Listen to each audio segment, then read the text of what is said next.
Hello and welcome back to the channel. It has been a minute since I have put a video out. That is completely my fault. Christmas period, New Year's period, all of that good stuff. Had a lovely time, just in case you were wondering. However, we are back cleaning cars, fixing paintworks and making things look lovely as usual. Today I have got a Audi A1 in the lovely bay at home. It has got a scratch down the passenger side of the car and they have come to me and asked if I can fix it. So today is going to be a little bit of a walkthrough, maybe not a guide because I know what I'm doing, but I'm not sure I want you to take my word for it.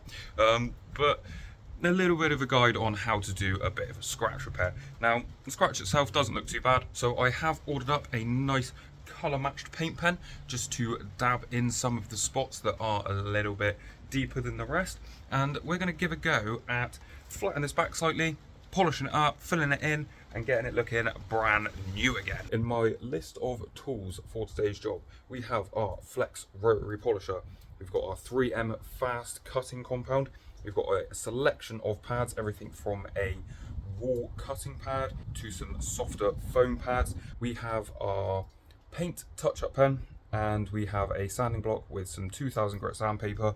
That may differ depending on how the results come out once we get into trying to correct the scratch, but 2000 seems like a good base mark to start.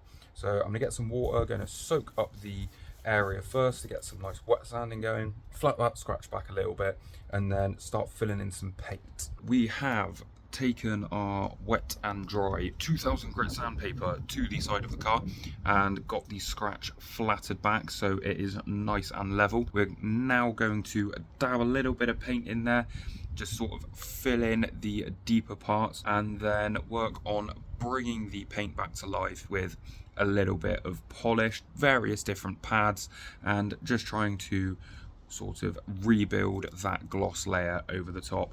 And hopefully the majority of this scratch should be gone. There may still be some little bits. There's a section up where door handle which is a bit tight for me to get into, so that might have to be for another day, but the majority of the scratch I think should come out. We have gone over with our touch-up pen, dabbing in a little bit of paint just where that scratch is, trying to keep the amount of paint that we're putting in to as small as possible, just so there's less material to take off once we go back to reflatting the panel and polishing it up so it's nice and shiny again. Obviously the more paint you put on, the more you've got to take off again when you come to re-shine everything up.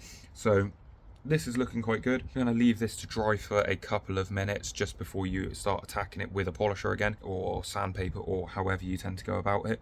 I'm probably going to hit this just to take off the very, very top layer with a quick buff over with the wet and dry 2000 again, just to make sure it is a nice, flat, fresh surface. And then we're going to start on the polishing up stage.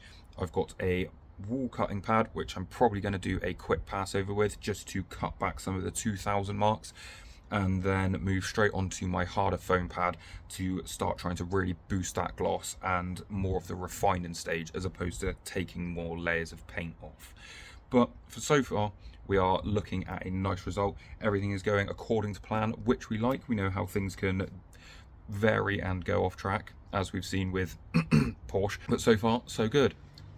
Reckon we're going to be in for a very good result on this. Right, so we have finished with the sanding. We have gone over with our wall cutting pad, a harder foam pad and a soft foam pad, tidied up all of the sanding marks that were left after the flattening back stage, filled the scratch up nice with a bit of paint. It's not a perfect fix, but at this point in time it looks a million times better. There are a couple of edges that are just still a little bit prominent, but can always fix that at a later date. I see this car on a very regular basis, so there is no qualms there.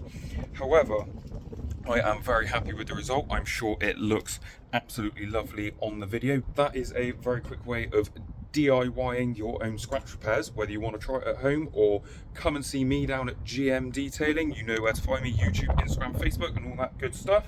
That will be it for this video.